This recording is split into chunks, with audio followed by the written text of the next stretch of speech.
I was tagged by Cam over at Carolina Fragrance Reviews and Mike D Reviews to do 25 fragrances I will never stop recommending. I'll be doing this in a 3-part series so it's easily digested. This is part 3 and the grand finale. Now let's get into it.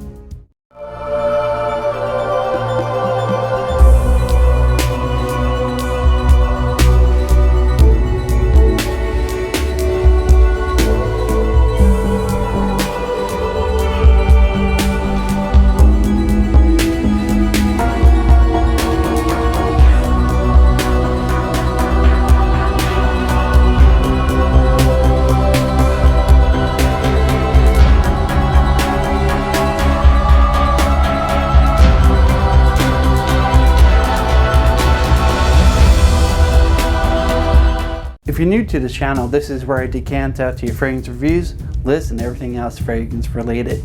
Let's get into it.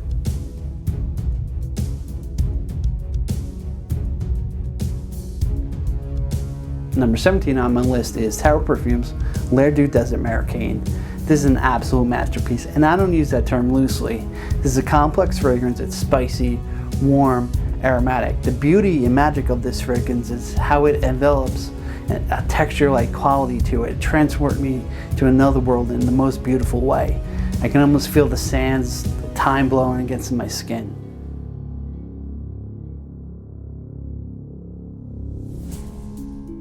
Excuse me while I take a sip of number 18. Thierry Mugler Pure Malt. Sweet, boozy malt whiskey resting on a bed of amber, vanilla, and patchouli with an accent of coffee adds layer of depth.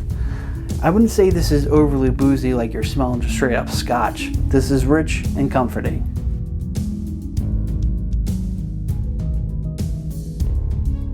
Number 19 on my list is Creed Green Irish Tweed. And what can I not say about this iconic fragrance? It was launched in 1985 and still holds its ground to be one of the best, iconic, timeless classics. A bright, fresh stroll down the Irish countryside. This is the epitome of spring and breathes life and sophistication.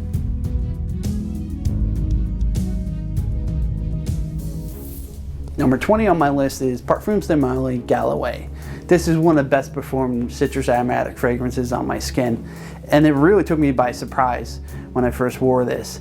To be honest, I didn't quite like this when I first got it. I thought it was too basic, but after each wearing I grew more attached to this. The way the citrus pops on the top, blending into a beautiful orange blossom and ambery musk dry down is to die for.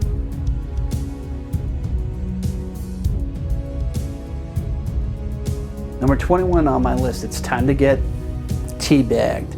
It's Serge Lutens 5 o'clock Eau de Jamme. To me, this is such a well-balanced fragrance. The opening is so amazing. It's like smelling the Earl Grey tea right off the top. The way the spicy ginger plays off the cinnamon and woods, I absolutely love this. I recommend this for people who fancy a strong cup of tea. Number 22 on my list is Bentley for Men Absolute. It was created by the same perfumer, Michel Amarac, as the fragrance that started my journey, the discontinued gem, Gucci Pour Homme.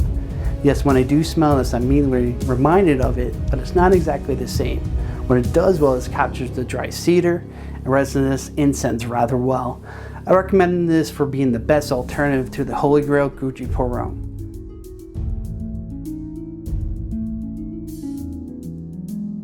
Number 23 on my list is Creed Virgin Island Water. This is my second bottle of this, and I can't be without this. It's a summertime staple in my collection. It's a refreshing cocktail in paradise. Zesty Jamaican lime and coconut. It's a perfect unisex fragrance for when you want to hit a vacation.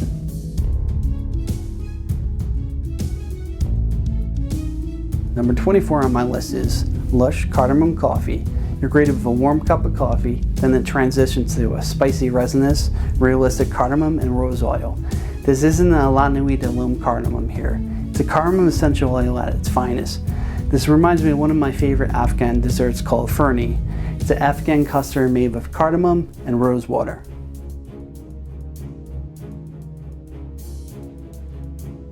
Number 25 on my list is Histoires des Parfums 1899.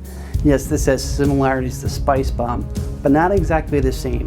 This has more complexity and smoother, and has almost creamier facets about it.